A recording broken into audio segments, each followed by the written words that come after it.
Assalamualaikum warahmatullahi wabarakatuh. Selamat malam, salam sejahtera untuk kita semua rekan-rekan CPL ya, Charter Political and Law. Baik, pada kesempatan malam hari ini ya, ataupun pada kesempatan kali ini, saya sedikitnya akan membahas ataupun memberikan suatu kisi-kisi lagi, ataupun pula memberikan suatu link ya, link latihan bagi calon anggota Panwaslu Kecamatan. Oke, baik, seperti biasa ya, linknya saya sertakan di deskripsi ya teman-teman. Kemudian ada beberapa password ya, dan kemudian pula ada beberapa link yang telah dibuat di dalam channel sebelumnya, yang diupload dan sebelumnya itu tidak berlaku lagi karena sudah diupdate dengan link ini ya. Saya sertakan linknya, link untuk pelatihan, kemudian passwordnya juga dalam video ini, dan link yang nggak berlaku akan saya sertakan. Oke, gini rekan-rekan, akan saya sebutkan dalam passwordnya itu dibagi 4 kali penyebutan ya, ataupun 4 password. Password yang pertama ataupun penyebutan yang pertama ini itu adalah PEM ya. Silakan teman-teman digabungkan dari password pertama sampai password terakhir. Saya juga disertakan di layar ya, kaitan dengan tulisannya seperti apa. Oke, teman-teman, kita lihat ya, ataupun kita review dulu kaitan dengan mungkin masih adanya suatu kebingungan bagi teman-teman sekalian kaitan dengan salah satu soal ya yang telah kita buat ataupun yang telah teman-teman kerjakan, yaitu mengenai sengketa ya. Jadi gini, untuk hal sengketa ya itu ada 2 klasifikasi. Yang pertama itu adalah sengketa hasil ya. Sengketa hasil ini sesungguhnya merupakan kewenangan daripada Mahkamah Konstitusi ya. Perselisihan hasil pemilihan umum ya ataupun PHPU itu adalah kewenangan daripada Mahkamah Konstitusi, yaitu pada saat di akhir saja, yaitu mengenai ya sengketa hasilnya seperti itu. Nah, kemudian ada lagi yaitu mengenai sengketa proses ya. Kalau sengketa hasil MK, kalau sengketa proses itu adalah bagian daripada pengawas pemilu ya. Nggak semua lembaga pengawas pemilu ataupun pengawas pemilu itu mempunyai kewenangan untuk menyelesaikan sengketa proses ya, karena sengketa proses itu ada 2 jenis ataupun 2 klasifikasi ya. Pertama, mengenai sengketa proses penyelesaian sengketa proses ya, penyelesaian sengketa proses pemilihan umum ataupun disebutnya itu PSPP ya, PSPP. Nah, PSPP ini itu hanya termohon ataupun subjeknya itu adalah KPU dengan peserta pemilu ya, itu subjeknya. Kemudian objeknya itu keputusan ataupun berita acara daripada KPU.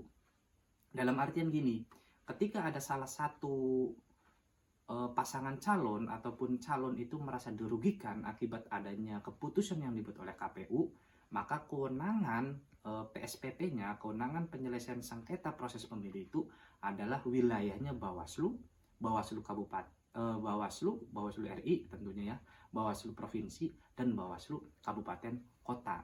Itu yang mempunyai kewenangan untuk PSPP, penyelesaian sengketa proses pemilu ya. Itu kewenangannya Bawaslu, Bawaslu Provinsi dan Bawaslu Kabupaten Kota. Kemudian objeknya apa? Yaitu keputusan ataupun berita acara. Berita acara dan keputusannya siapa? KPU, KPU Provinsi, dan KPU Kabupaten Kota. Misalnya gini, ada daftar calon sementara atau daftar calon tetap, ya, kemudian sama KPU itu dicoret ya calonnya, sehingga misalkan gini lah, daftar calon sementara anggota DPRD Kabupaten Kota. Nah, calon itu yang kemudian misalkan adanya pencoretan ya, pengguguran daripada keputusan KPU telah dicoret. Nah, itu wilayahnya Bawaslu Kabupaten Kota. Sebagai objeknya adalah SK tadi ya. Jadi prinsipnya mengenai penyelesaian sengketa proses pemilu itu adalah wilayahnya Bawaslu RI ya. Kalau kaitan dengan pasangan calon dengan KPU RI, maka wilayah Bawaslu RI.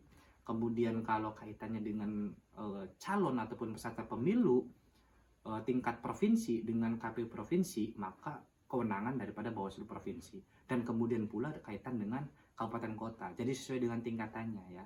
Kalau untuk penyelesaian sengketa proses pemilu PSPP itu objeknya adalah berita acara dan keputusan KPU, KPU provinsi dan KPU kabupaten kota. Kemudian ada lagi satu lagi jenis mengenai sengketa proses, yaitu penyelesaian sengketa proses antar peserta pemilu atau yang sering kita kenal dengan PSAP ya.